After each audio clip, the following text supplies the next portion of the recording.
జీవన తరంగాలు, ఇవే ఇవే జీవన తరంగాలు, జీవన తరంగాలు. పుష్పనిక్కడ వదిలి వెళ్తారు.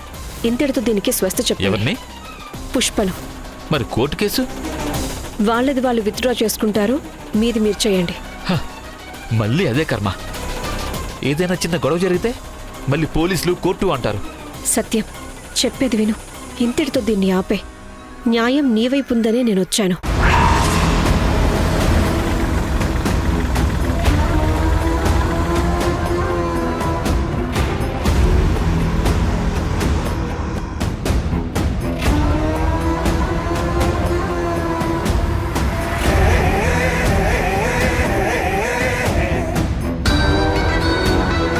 అయిపోయింది, అంతా అయిపోయింది.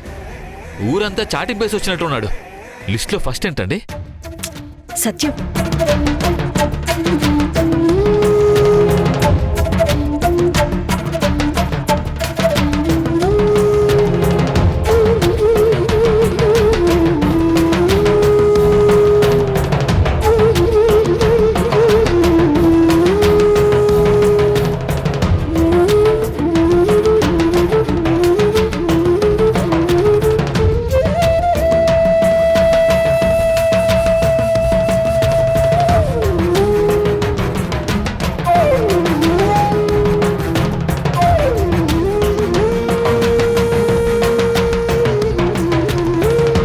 ఇంకేం సెటిల్ అవుతుంది? అదిగో సామాను బయటికి తీసుకొచ్చాడు.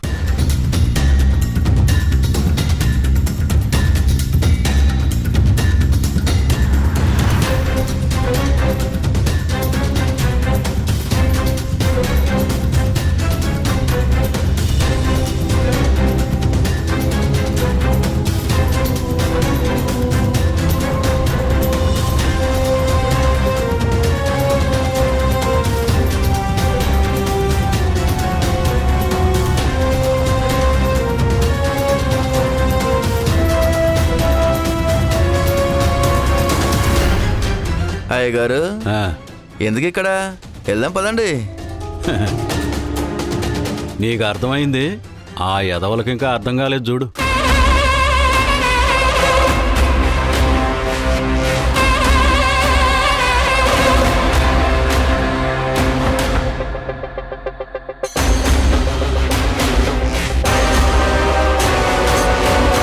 ఆయన బయట పెట్టడం, ఈయన వ్యాన్లోకి ఎక్కించడం ఏంటో. తప్పు చేశారయ్యా. పెళ్లి పెటాకులైంది చూడండి. అలాగా? మరి కాదా? ఇంత జరిగా కూడా రేపు మళ్ళీ కలిసుంటారా? పాపం ఆ బిడ్డ బతుకు నాశనమయ్యింది.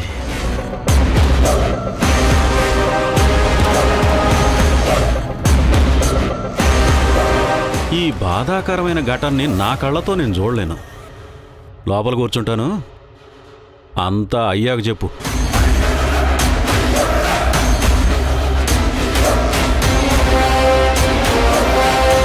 నేనెందుకు బయట?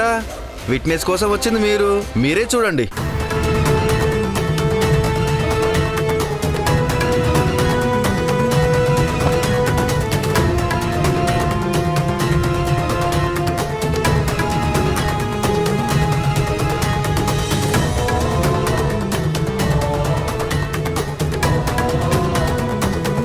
ఇంకా అవలేదా? ఏంటో మన కర్మ. నాకు అటువైపు చూడాలంటేనే చిన్నతనంగా ఉంది. నువ్వే చూసి చెప్పు.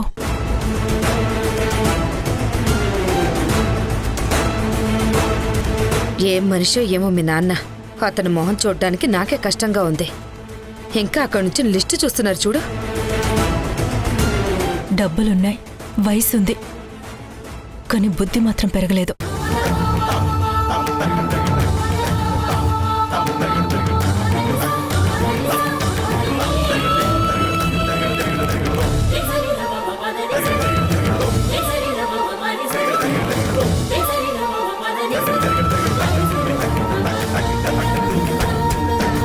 లిస్టులో ఉన్నవన్నీ అయిపోయాయి. లేదు, ఆ వాటర్ ట్యాంకు, ఆ ఫోటో కూడా వాళ్ళే ఇచ్చారు.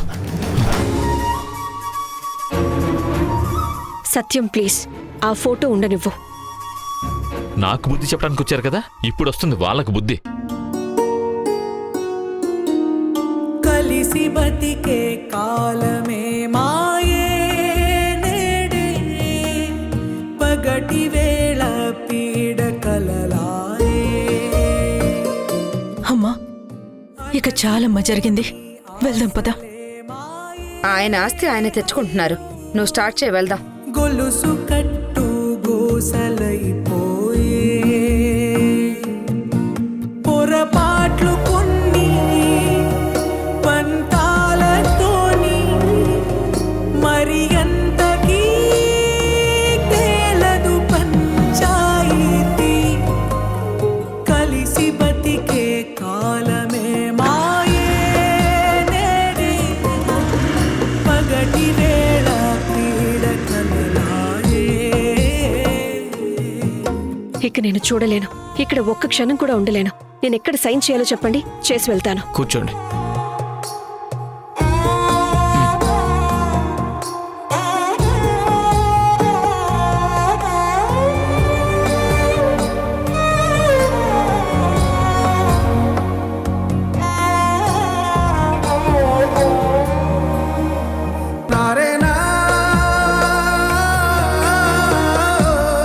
సత్యం, సైన్ చేశాను. ఇంత అసహ్యంగా ప్రవర్తిస్తారనుకోలేదు. బయటికి వెళ్ళి ముఖం చూపించాలంటే చాలా అవమానంగా ఉంది. నేను వెళ్తున్నాను.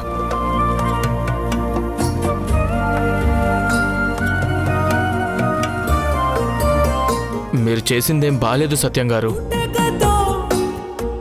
పూజకు తగవని కోవెల కొలువుకే గోలాయే పలపులే దూరపు తలపులై ప్రేమకు తలుపులే మూసాయే.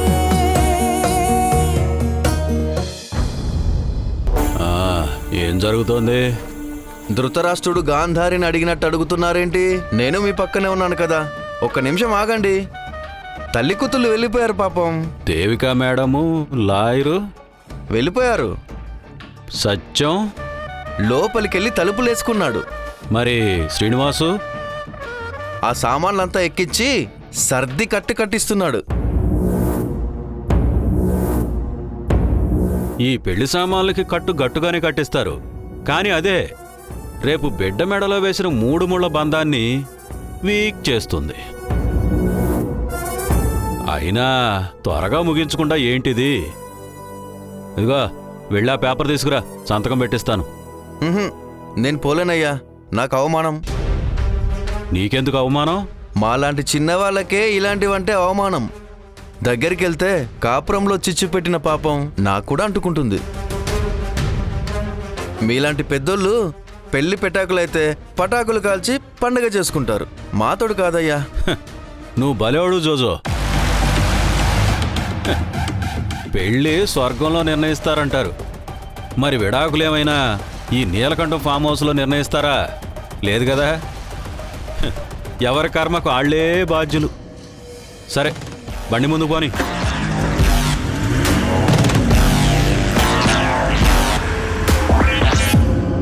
శ్రీనివాస్ గారు, ఇలా రండి.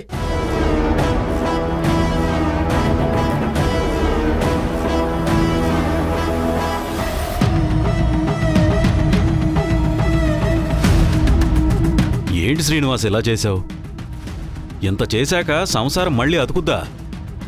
సామాన్లు కావాలంటే వెళ్ళి మళ్ళీ కొనుక్కోవచ్చు, కానీ సంసారం అలా కాదు కదా. నాకు చాలా బాధ కలిగిందే.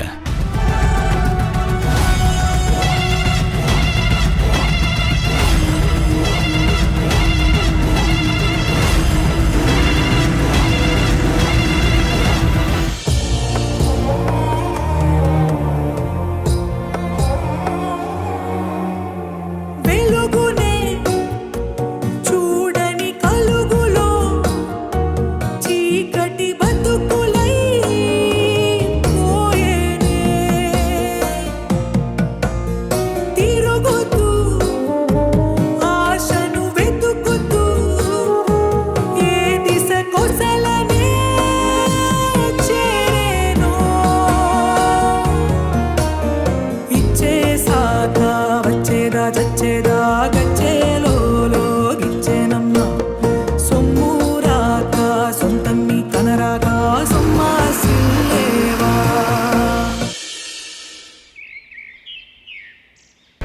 అన్నీ ఒప్పుకుంటాను. డిపార్ట్మెంట్కి నిజం చెప్తే మనసు కాస్త తేలికవుతుంది. మరి మీ ఉద్యోగం? అంతా మీ చేతుల్లోనే ఉంది. మీరు ఒక్కళ్ళు చూసి చూడనట్టుంటే చాలు. కమిటీ మొత్తం మీరు చెప్పినట్టే వింటుంది. అప్పుడు నా జాబ్ నేను చేసుకోవచ్చు. అయితే జాబ్ ముఖ్యం అంటారు. ఉన్న డబ్బంతా పోయింది, ఆస్తి పోయింది. ఇక ఉన్నది ఒక్క ఇల్లు మాత్రమే. బతకాలంటే జాబ్ ఒక్కటే ఆధారం. మరి ట్యూషను? ట్యూషన్ చెప్పడం నా వల్ల అవ్వటం లేదు. విద్యార్థుల కళ్ళల్లోకి చూడలేకపోతున్నాను. మీరు చాలా సెన్సిటివే. అదే సార్ నాకు ఇబ్బంది. మీకు విషయం తెలుసా? నిజాయితీగా ఉండేవాడికి గుండె ధైర్యం ఎక్కువ అంటారు, కానీ అది అబద్ధం. మోసం చేసేవాడికి ఇంకా ఎక్కువ గుండె ధైర్యం కావాలి. గట్టి గుండె కలిగిన గట్టిగుడై ఉండాలి. అలా ఉండటం మీ వల్ల కాదు. నేను కూడా మీకోసం కమిటీ ముందు మీరు ట్యూషన్లో చెప్పడం లేదని కమిటీకి రాసి ఇవ్వలేను. ఈ ఒక్కసారి సహాయం చేయండి సార్. డబ్బులు ఎంతైనా అడగండి, ఇస్తాను. ఇది మాత్రం కష్టం. ఎడ్యుకేషన్ ఇన్స్టిట్యూషన్స్ నడిపిస్తే సమాజంలో మర్యాద వస్తుందన్నారు, అందుకే మొదలుపెట్టా. నాకు రెస్పెక్ట్ దక్కలేదు, కానీ మీలాంటి లెక్చరర్స్ పుణ్యమాని కాలేజీకి బ్రాండ్ ఇమేజ్ వచ్చింది. దాన్ని నేను పాడు చేయలేను. దానికి దీనికి సంబంధం ఏంటి? ఈ సూక్ష్మం మీకు అర్థం కాదు, కానీ కాలేజీ చైర్మన్గా ఆ బాధ్యత నా మీద ఉంటుంది. ఇప్పుడు మీ విషయంలో చూసి చూడనట్టుంటే వేరే లెక్చరర్లు కూడా భయపడరు. మీ విషయంలో కళ్ళు మూసుకుంటే వాళ్ళ విషయంలో కూడా అలాగే ఉండాలి. అప్పుడు లెక్చరర్లు కంట్రోల్ తప్పుతారు. అదే మీ విషయంలో కేసు కాకపోతే మీరన్నట్టే చేసేవాణ్ణి. కానీ మీ పైన కేసు అయిపోయిందే. అయినా ఇంకా లెక్చరర్గా కొనసాగిస్తే కాలేజీ రెప్యుటేషన్ దెబ్బతింటుందండి. సార్, నేను కోర్టు చుట్టూ తిరగాలంటే డబ్బులు కావాలి సార్. ట్యూషన్స్ చెప్పలేను. అందుకే ఈ కేసు పూర్తయ్యే వరకు టీచింగ్ చేయకండి. మీరే కాలేజీ హెచ్ఓడిగా ఉండండి. లెక్చరర్లందరికీ పాఠాలు ఎలా చెప్పాలో చెప్పండి. మీరు ఫ్రీ అయిపోండి. ఇక ఖర్చులుకా నేనిస్తాను. ఎంతో మంది రౌడీలను దొంగలను పోషించాను. మీరు సత్యవంతులు, మిమ్మల్ని వదిలేస్తానా? మంచి చార్టెడ్ అకౌంటెంట్ని చూడండి. ఫీజు విషయం నాకు వదిలేయండి. ఏమంటారు?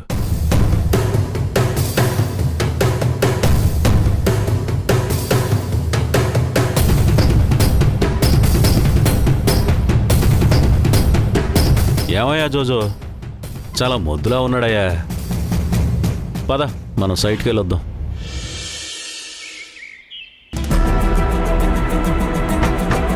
Madam, Devika madam. ఎందుకొచ్చారు మీరు? మీతో మాట్లాడడం, మిమ్మల్ని చూడడం కూడా నాకు ఇష్టం లేదు.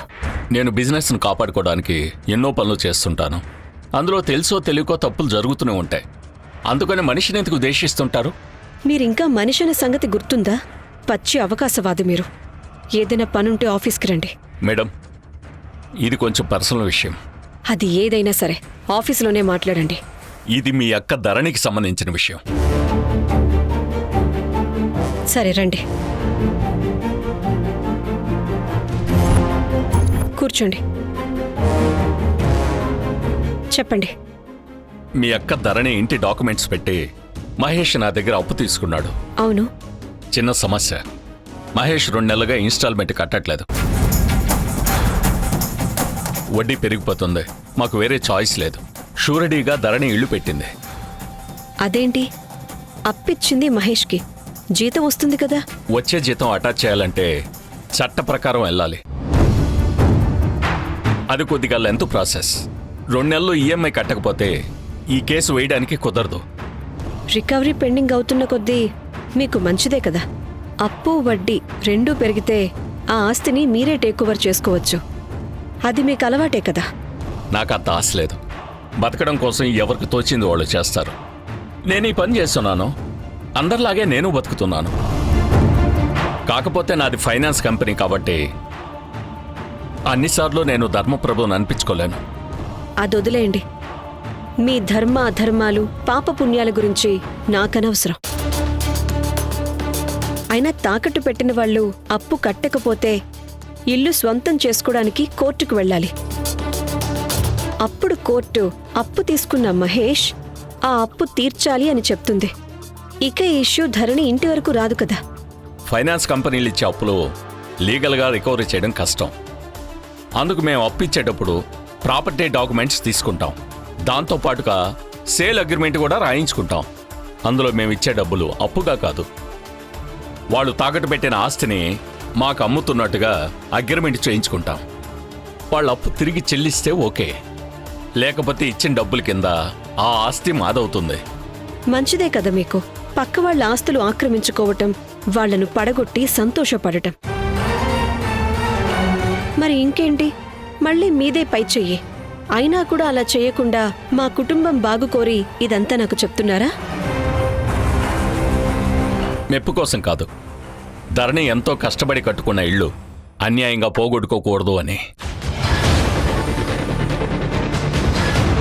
పాపం మీరు టెన్షన్ పడుతున్నట్టున్నారు, అంతే కదా? కూతురు పెళ్ళాకపోతే భర్త కష్టాల్లో ఉన్నాడు. ఇక ఇళ్ళు కూడా పోతే రోడ్డు మీదకి వచ్చేస్తారు. రానిలేండి, పొరపాటు అవుతుంది.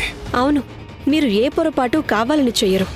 మీకు ముప్పొచ్చిందని తప్పించుకోవటానికి నేను డబ్బడిగానని నిందవేశారప్పుడు.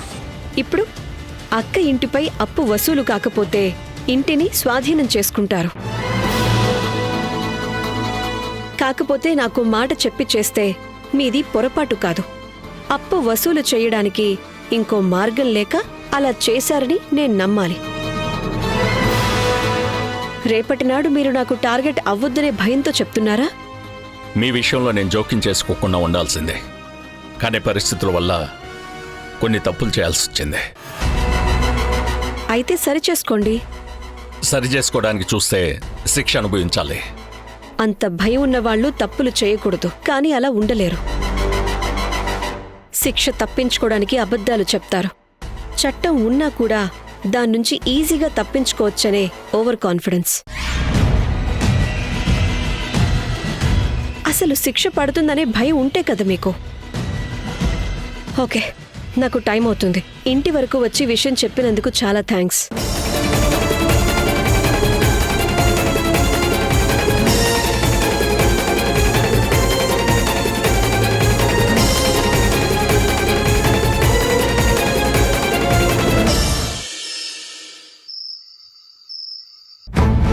మనిషివేనా నువ్వసలు? అక్కకిప్పుడున్న బాధ చాలదనా? కూతురి కథ అలా అయింది, కొడుకువి నువ్వు ఇలా చేస్తున్నా. ఉన్నది ఒక్క ఇల్లు, దాన్ని కూడా నువ్వు పోగొడుతున్నా. నేనేం చేశాను? రఘురాం ఇంటికి వచ్చాడు. ఎందుకు? నువ్వు 2 నెలలుగా ఇంటిపై తీసుకున్న అప్పుకు ఇన్స్టాల్మెంట్స్ కట్టలేదంట. దానికి ఆయన ఇక్కడికి ఎందుకు వచ్చాడు? నాకు చెప్పడానికొచ్చాడు. నేను రికవరీ చేయడానికి ధరణి ఇంటికి వెళ్తాను, మీరు ఇన్వాల్వ్ అవ్వకండి అని చెప్పడానికొచ్చాడు. అయితే మీరు ఇన్వాల్వ్ అవ్వకండి. అంటే ఇది మా ఇంటి సమస్య. మీరెందుకు తలదూరుస్తున్నారో తెలియట్లేదు.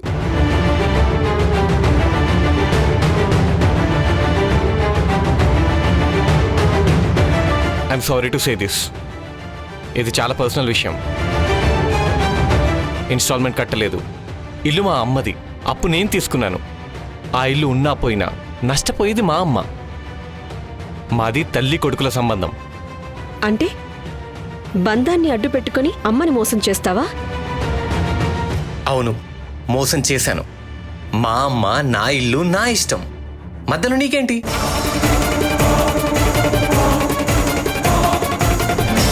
ఏంటి ఇలా మాట్లాడుతున్నావు? నేను నీకేం కానా? మీ అమ్మకు చెల్లిని నీకు పిన్నిని. ఇప్పుడు గుర్తొచ్చాము మేము. అంటే ఇదంతా మొదలైంది మీరు చేసిన ఆ ప్రమోద్ కేసు వల్ల. కేసు చేసి మీరు ఆయన పట్టుకున్నారు. మీ డ్యూటీ మీరు చేశారు. ఆయన తెలివైనోడు, నాన్న నిరికించాడు.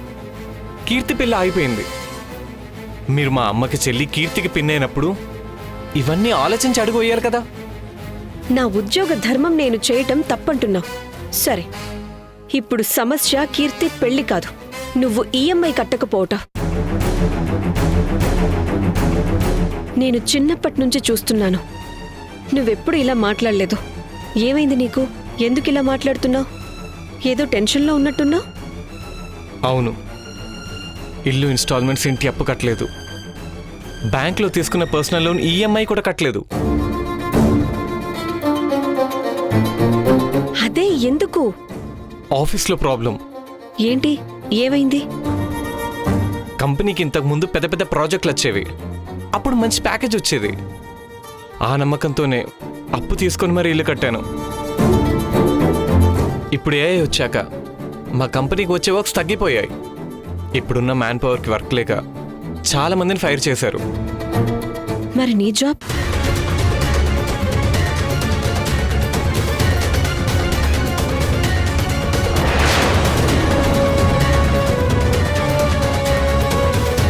అక్కడ మనల్ని క్వశ్చన్ చేసే వాళ్ళు ఉండరు. ఇలాంటి విషయాలను మగవాళ్ళను అడగకపోవచ్చండి, కానీ ఆడవాళ్ళని అడుగుతారు. పెళ్ళై ఇన్ని సంవత్సరాలైనా పిల్లలు పుట్టకుండా ఎందుకుంటారు? దేవిక గొడ్రలై ఉంటుందని రూమర్స్ క్రియేట్ చేస్తారు. అన్నీ నువ్వే ఇమాజిన్ చేసుకుంటావా? ముందు రెడీ అవ్వు, వెళ్దాం. ఇది ఇమాజినేషన్ కాదు కళ్యాణ్.